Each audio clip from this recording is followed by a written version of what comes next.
Mark సువార్త 14:38 మీరు శోధనలో ప్రవేశించుకున్నట్లు మెలకుగా నుండి ప్రార్థన చేయండి, ఆత్మ సిద్ధమే కానీ శరీరము బలహీనమని పేతురుతో చెప్పి ప్రైజులాడో.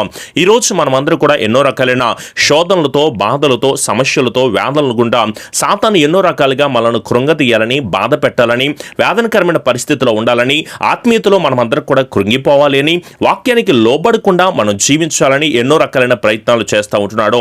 వాడికి కొంచెమే సమయమని ఎవరిని మింగుదుమని వెతుకుచూ తిరుగులాడుచూ ఉంటుంటే మీరు మాత్రము ప్రార్థన చేయకుండా, అది మెలకుగా ఉండి ప్రార్థన చేయకపోతే ఎలా? దయచేసి మీరందరూ కూడా ఈ ఉపవాస ప్రార్థననే కాదు, మీరు ప్రతిరోజు కూడా మోకరించి జీవాధిపతి అయిన దేవునికి మీ హస్తములు చాచి ప్రార్థించే బిడ్డలుగా ఉండండి. మీరు నిజంగా ప్రార్థిస్తున్నారా? నటించే వారిగా ఉంటున్నారా? నటన భక్తిని మీరు చేయబాకండి.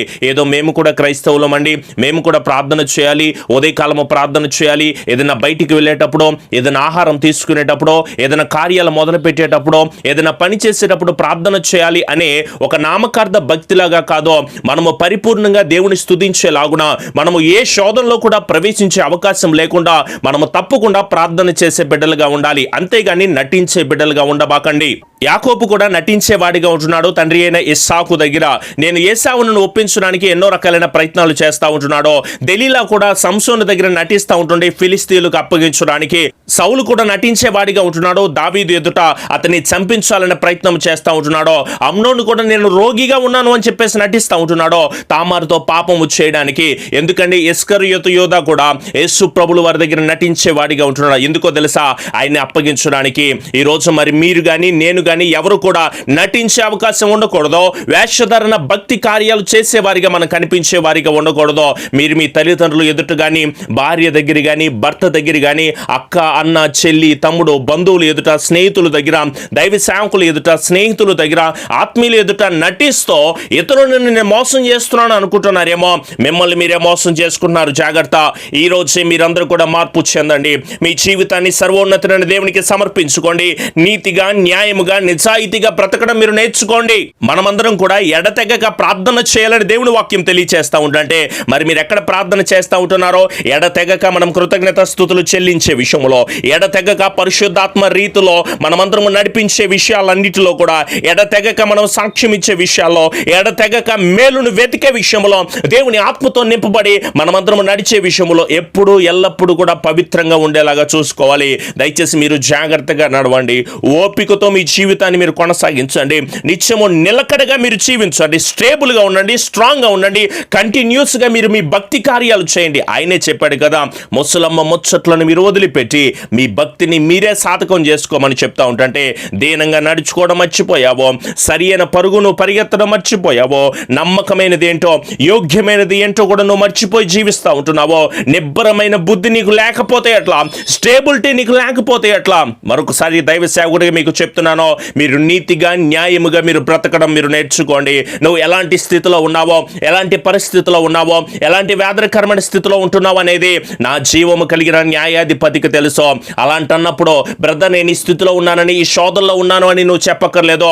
నువ్వు మోకరించి ప్రార్థన చేయి. ఈ క్షణమే, ఈ నిమిషమే నువ్వు మోకరించి ప్రార్థన చేస్తూ ఉంటుంటే దేవుడు తన ఉచితమైన కృప దయచేస్తాడో. ఎన్ని పనులైనా చేస్తారు, ఎన్ని కార్యాలైనా చేస్తారు, ఎన్ని కష్టాలను అనుభవిస్తారో, ఎన్ని కన్నీళ్ళ గుండా అయినా మీరు వెళ్తున్నారు. కానీ మీరు శోధనలో ప్రవేశించే సమయంలో మీరు మోకరించి ప్రార్థన చేయలేని స్థితిలో ఉంటున్నారు. చాలా బాధాకరమైన విషయమో. తల్లిదండ్రులు లేరండి, అనామకుగా కనిపిస్తుంది ఎస్తేరు. కానీ దేవుడు ఏం చేశాడో, మహారాణిగా దేవుడు నిలబెట్టలేదా? అన్యురాలు, విధవరాలు రూతో ఆశీర్వదించి యేసు ప్రభులు వంశావల్లోనే దేవుడు నిలబెట్టలేదా? ఈరోజు మిమ్మల్ని కొన్ని అదే అడుగుతున్నాను. మీరు ప్రార్థన చేస్తూ ఉంటుంటే, తండ్రి అని ఆయన మీద మీరు అడుగుతూ ఉంటుంటే తప్పకుండా దేవుడు కృపణ దయచేస్తాడు. ఎందుకో తెలుసా? నేల మీద నువ్వు పడిపోయినా సరే చెయ్యి పట్టుకుని లేవనెంత గొప్ప కలిగిన దేవుడు అండి. యథార్థవంతుల హృదయాలను రక్షించే దేవుడు. ఆయన నీతిమంతుల సంతానమును అత్యున్నతమైన స్థితిలో నడిపిస్తాడు. ఆయనే చెప్తున్నాడు కదా, ఆయన నీతిమంతులను విడునాడుటగా కానీ వారి సంతానము భిక్షమెత్తుట కానీ నిన్ను చూడలేదని దేవుడు మాట్లాడుతూ ఉంటుంటే నీతిమంతులకు అనేక రకాలైన ఆపదలు కలుగుతూ ఉంటాయండి. వాటన్నిటిలో నుంచి మన దేవుడే మనల్ని విడిపించడానికి సమర్థత కలిగిన దేవుడు.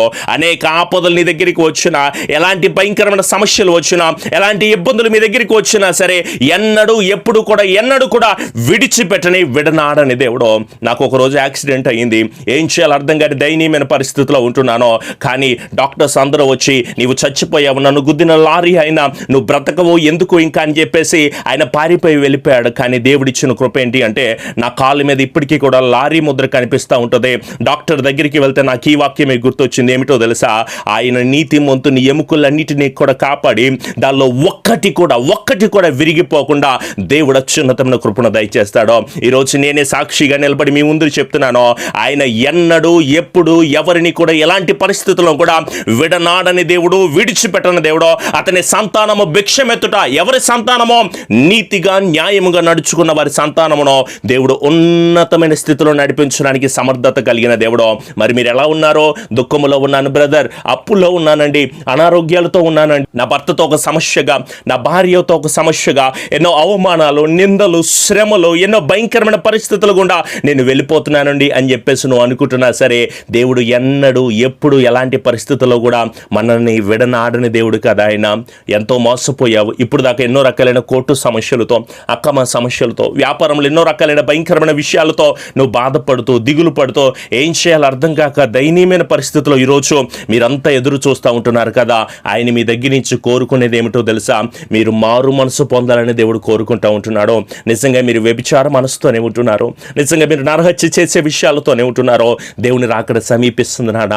ఈ దొంగతనమైన జీవితాలు మానేయండి, ధన వ్యామోహం కలిగి ఉంటున్న జీవితాలు మీరు మానివేసేయండి. మీ తల్లిదండ్రులకి మీరు అవిధేయులుగా ఉంటున్న జీవితాలను ఒకసారి పక్కన పెట్టేసేయండి. మీ తల్లిదండ్రులు ప్రేమించండి, నీ కుటుంబాన్ని ప్రేమించండి, మీ పక్కవారిని మీరు ప్రేమించని ఎలా, అది మీ బంధువులు కానీ స్నేహితులు కానీ ఎవరైనా సరే, కుటుంబ సభ్యులు నువ్వు ప్రేమించని ఎలా, సర్వోన్నతమైన దేవుణ్ణి ఎక్కడ ప్రేమిస్తావు, ఎలా ప్రేమిస్తావు చెప్పండి. అందుకే ఇప్పుడు దాకా మీరు అక్రమం చేస్తా జీవిస్తున్నారేమో, వాక్యానికి లోపడకుండా జీవిస్తూ ఉంటున్నారేమో, సాతానికి మిమ్మల్ని మీరు అప్పగించుకుంటూ ఉంటున్నారేమో, విరిగి నలిగిన మనసుతోనే మిమ్మల్ని నేను వేడుకుంటూ ఉంటున్నాను. రండి, మనమందరం ప్రభు రాజ్యం కోసం సిద్ధపాటు కలిగిన బిడ్డలుగా ఉందామో.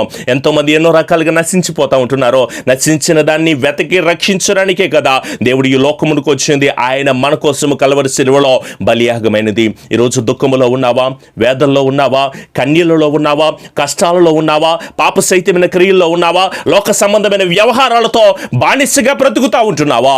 దేవుడు నిన్ను నన్ను మనందరినీ కూడా పిలుస్తూ ఉంటున్నప్పుడు ఆయన పాదాల చెంత చేరి మనం అడుగుతాము కదా, మీరందరూ కూడా మీ హృదయం ఎలా ఉంది, మీ శరీరం ఎలా ఉంది, ఎప్పుడన్నా పరిశీలన చేసుకున్నారా?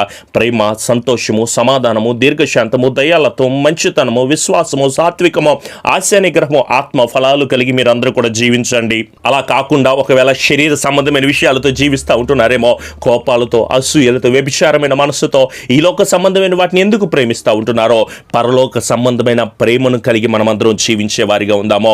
ఆ ఆగాపే ప్రేమ, ఆ అమూల్యమైన ప్రేమ, ఆ ఉత్తమమైన ప్రేమ, ఆ శ్రేష్టమైన ప్రేమ, అది మాటల్లో కూడా వర్ణించలేని అమూల్యమైనది. ఈరోజు నువ్వు ఏ కష్టంలో ఉన్నావని, ఏ నష్టంలో ఉన్నావని, ఏ దిగులులో ఉన్నావని, ఏ బాణభరితమైన పరిస్థితిలో నీవు ఉన్నావని దేవుడు నిన్ను పిలుస్తూ ఉంటున్నప్పుడు ఒకసారి ఆయన పాదాల చెంత చేరి గనక నువ్వు ప్రార్థన చేస్తూ ఉంటుంటే, నీ దుఃఖమును, నీ మనో దుఃఖమును, నీ దోషమును గనక నువ్వు ఒప్పుకుని విడిచిపెడితే, నీ పాపాలను బట్టి నువ్వు విచారించి ఆయన పాద సన్నిధిలో గనక నువ్వు మోకరించి ప్రార్థన చేయగలిగితే, దేవుడు తన అత్యున్నతమైన కృపతో మనల్ని నడిపించే దేవుడు కదా.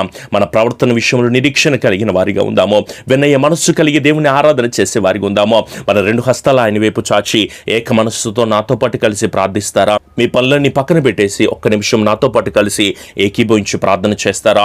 కృపాసత్య సంపూర్ణుడా, మా గొప్ప దేవా, మీ ఘనమైన, శ్రేష్టమైన, మీ అమూల్యమైన నామాన్ని బట్టి మీకు లెక్కలేని స్తుతులు స్తోత్రాలు చెల్లిస్తున్నాము దేవా. ఏ పాటి వారమునైనా మిమ్మల్ని స్తుతించడానికి కూడా యోగ్యత లేనటువంటి వారము, మరొకసారి మీరు మమ్మల్ని నిలబెట్టుకుని నడిపించి బలపరిచినందుకు మీకు స్తోత్రాలు చెల్లిస్తున్నాము.